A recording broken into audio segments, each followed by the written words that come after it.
नमस्कार, रात के 9 बज चुके हैं। वक्त है निष्पक्ष न्यूज का और मैं हूं शीतल राजपूत। निष्पक्ष न्यूज में आज बात करेंगे आज की सबसे बड़ी खबरों की। पहली खबर अडानी से जुड़ी हुई है। संसद में चली सरकार और विपक्ष की लड़ाई के बाद अब बारी सड़क की आ गई है। क्या है विपक्ष का पूरा प्लान, आपको रिपोर्ट दिखाएंगे। दूसरी खबर राहुल गांधी की सजा से जुड़ी हुई है। कांग्रेस ने राहुल गांधी को हुई सजा का हवाला देते हुए बीजेपी के सांसद को निशाने पर लिया है। आखिर कौन है वो बीजेपी के सांसद और क्या है ये पूरा मामला, इस पर भी पूरी रिपोर्ट हम आप देखेंगे। तीसरी खबर उत्तर प्रदेश से है। सभी दल मुस्लिम वोट बैंक को रिझाने के लिए अलग अलग तरीके से अपना कैंपेन चला रहे हैं। इस पर भी पूरी रिपोर्ट हम आपको दिखाने जा रहे हैं। चौथी खबर जो आप निष्पक्ष न्यूज में देखेंगे वो राष्ट्रपति भवन से है, जहां 53 हस्तियों को पद्म सम्मान से आज सम्मानित किया गया। इस दौरान क्या क्या हुआ, पूरी रिपोर्ट आप देखेंगे। तो आइए शुरुआत करते हैं निष्पक्ष न्यूज की। 31 जनवरी से शुरू हुआ संसद का पूरा बजट सत्र सत्ता पक्ष और विपक्ष के हंगामे की भेंट ही चढ़ गया।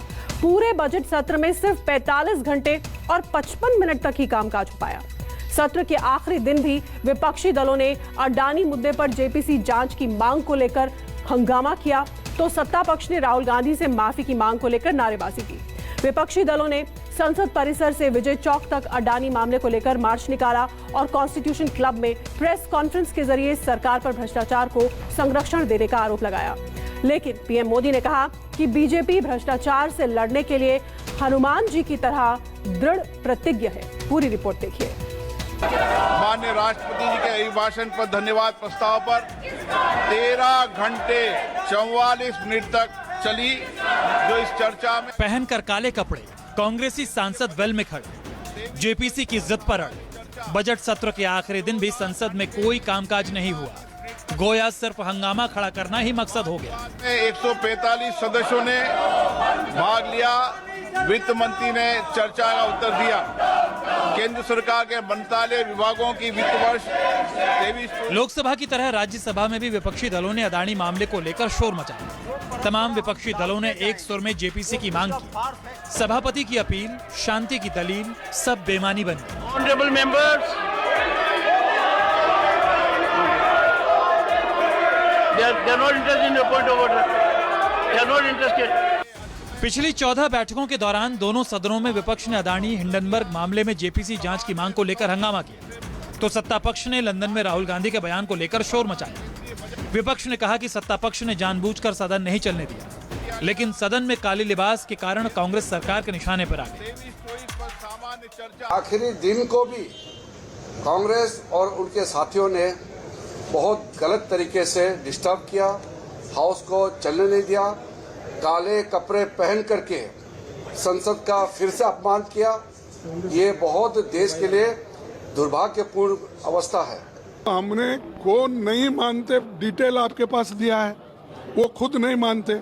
कभी आपने सुना कि सरकार के लोग ही उठ के माफी मांगो बोल के गड़बड़ करके सदन खत्म कर देते हैं? कभी हुआ ऐसा? तो वो खुद ही कॉन्स्टिट्यूशन को नहीं मानते, डेमोक्रेसी को नहीं मानते, लोकतंत्र को नहीं मानते। लोकसभा का 34% के है अप्रोक्सीमेटली और राज्यसभा का 24% है। फर्स्ट पार्ट अच्छा चला, सेकंड पार्ट में ही प्रॉब्लम आई। लेकिन उन्होंने कहा हम तो हमारा स्टैंड छोड़ेंगे ही नहीं जेपीसी, तो इसका मतलब वही चर्चा नहीं करना चाह रहे थे। पूरे सदन में 13 मार्च से जैसे ही हमारे एलओपी या कोई विपक्ष से बोलने खड़ा होता था, सदन को डिसरप्ट व्यवधान डाला है अगर किसी ने, तो ट्रेजरी बेंचेज ने, सत्ता पक्ष ने, जो आज तक संसदीय इतिहास में लोकतंत्र में कभी नहीं हुआ है। एक भ्रष्टाचार को बचाने के लिए किस तरह बेशर्मी के साथ भाजपा ने ये किया है, वो सब ने देखा। तो सुप्रीम कोर्ट भी गए थे और सुप्रीम कोर्ट ने एक जांच कमेटी बैठा दिया, एक्सपर्ट्स की कमेटी। इसमें जीपीसी का विषय कहाँ रहा? आप सुप्रीम कोर्ट गए, वो भी ऑप्शन एग्जॉस्ट हो गया और इस कारण से पूरे सत्र को वॉश आउट कर दिया इन लोगों ने। ये जो पूरा सत्र वॉश आउट हुआ है, इसके लिए कांग्रेस जिम्मेवार है। विपक्ष, पूरा विपक्ष, 19 पार्टियां मिलकर अगर ये कह रही हैं कि अडानी का घोटाला इस देश का सबसे बड़ा घोटाला, 20,000 करोड़ रुपए किसके हैं? राहुल गांधी जी कह रहे हैं, पूरा विपक्ष कह रहा है। ऐसे में आप क्यों नहीं चाहते कि जीरो टॉलरेंस की नीति भ्रष्टाचार के खिलाफ अपनाई जाए? आप अडानी को बचाने के लिए संसद को कुर्बान क्यों कर रहे हैं? एक भी दिन संसद नहीं चलने दी गई, क्यों? हर विषय पर पूरा बजट सत्र शोरगुल की भेंट चढ़ गया। लोकसभा में सिर्फ 34% कामकाज हुआ, तो राज्यसभा में ये आंकड़ा 24% पर ही रुक गया। विपक्ष अडानी के मुद्दे पे, सरकार माफी के मुद्दे पे टकराव लगातार बना रहा।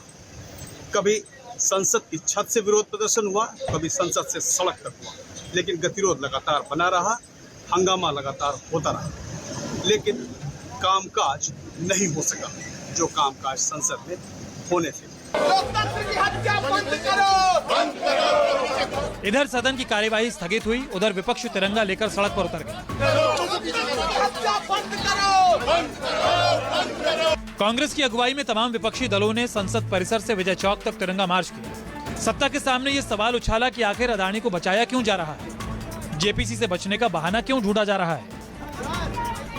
जो हमने मुद्दे उठाए हैं, खास करके अडानी के इशू पे, एक कॉमन मुद्दा था कि अडानी को इतना महत्व क्यों दिया जा रहा है और अडानी की संपत्ति केवल 2.5 साल में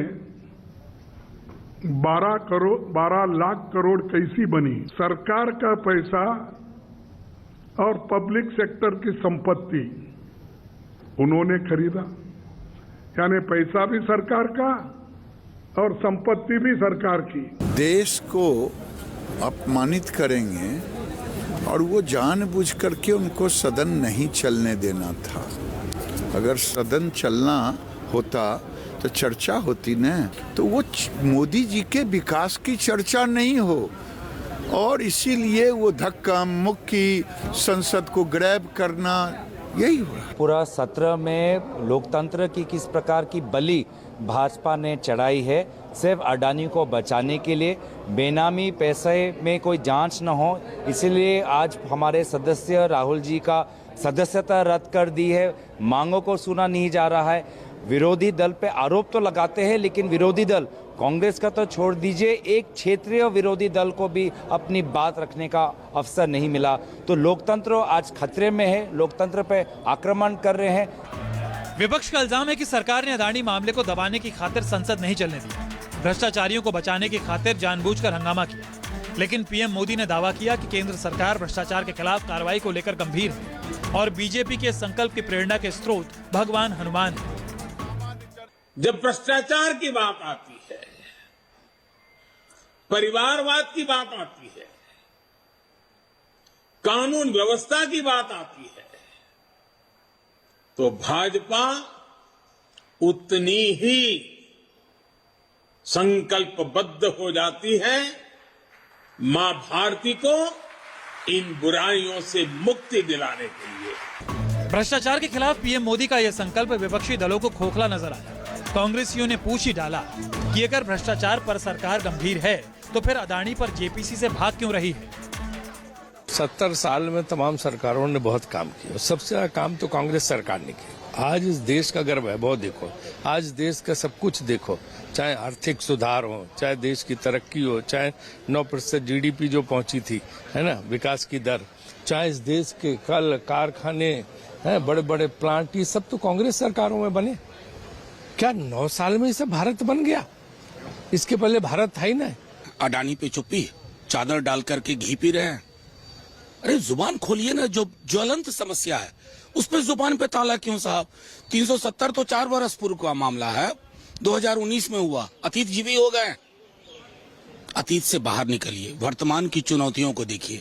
आपकी चुप्पी को क्या संज्ञा दिया जाए, आप खुद तय कर लीजिए। प्रधानमंत्री जी ने कहा कि जिस तरह से देश के सामर्थ्य को जागृत करते हुए हनुमान जी को जिस तरह से उनकी शक्ति का स्मरण कराया गया, उस तरह से देश की उसकी शक्ति का स्मरण कराकर भारतीय जनता पार्टी के कार्यकर्ताओं को 50 वर्ष के जो है वय तक पहुंचने के लिए भारतीय जनता पार्टी किस तरह का सोच, अपने आप को फ्यूचर रेडी करते हुए हम देश को किस तरह से विकसित करने की दिशा में अपना अधिकतम योगदान कर सकते हैं और करें, इसके लिए माननीय प्रधानमंत्री। हिंडनबर्ग रिपोर्ट अडानी समूह के कारोबार के लिए तो कांटा बनी है। संसद की कार्यवाही में भी बाधा बन गई। बेशक बजट सत्र समाप्त हो गया है, लेकिन विपक्ष के तेवर से अडानी का मुद्दा ठंडे बस्ते में जाता नहीं दिखता। कांग्रेस के रुख से भी साफ है कि 2024 के चुनाव तक ये कहानी सड़क पर भी सुनाई जाएगी। सत्ता के खिलाफ हर आंदोलन में ये बातें दोहराई जाएंगी। संजीव त्रिवेदी, विनय सिंह और प्रशांत देव के साथ रमन कुमार, दिल्ली, न्यूज़ 24।